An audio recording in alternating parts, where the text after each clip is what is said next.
ഇനി നമുക്ക് മൂന്നാമത്തെ ചോദ്യം ചെയ്യാം.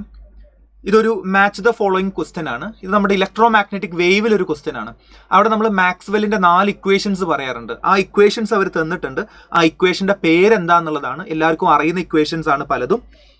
സോ ഇതിൽ ഒറ്റ നോട്ടത്തിൽ നമുക്ക് ഏറ്റവും ഫെമിലർ ആയിട്ടുള്ള ഇക്വേഷൻസ് ഏതൊക്കെയാണെന്ന് അറിയും. ഈ ഒരു ഇക്വേഷൻ നമുക്ക് നോക്കിയാൽ തന്നെ വളരെ വേഗം നമുക്ക് റിക്കളക്ട് ചെയ്യാൻ പറ്റും. എല്ലാം നമുക്ക് അറിയുന്നതാണെങ്കിൽ പോലും ഈ ഒരു ഇക്വേഷൻ കാണുമ്പോഴേ നമുക്കറിയാം ഇതെന്താണ്.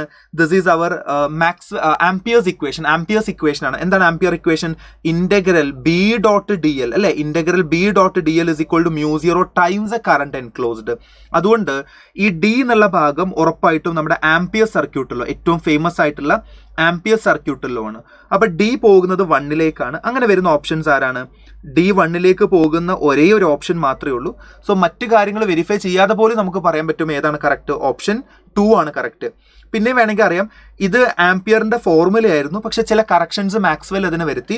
അങ്ങനെ നമ്മുടെ ഡിസ്പ്ലേസ്മെന്റ് കറന്റിന്റെ ടേം എല്ലാം അതിലേക്ക് ആഡ് ചെയ്തു. അപ്പൊ ഇത് ആംപിയർ സർക്യൂട്ടൽ ലോ ആണ്, പക്ഷെ ആര് കറക്റ്റ് ചെയ്തതാണ്? മാക്സ്വെൽ ആണ്.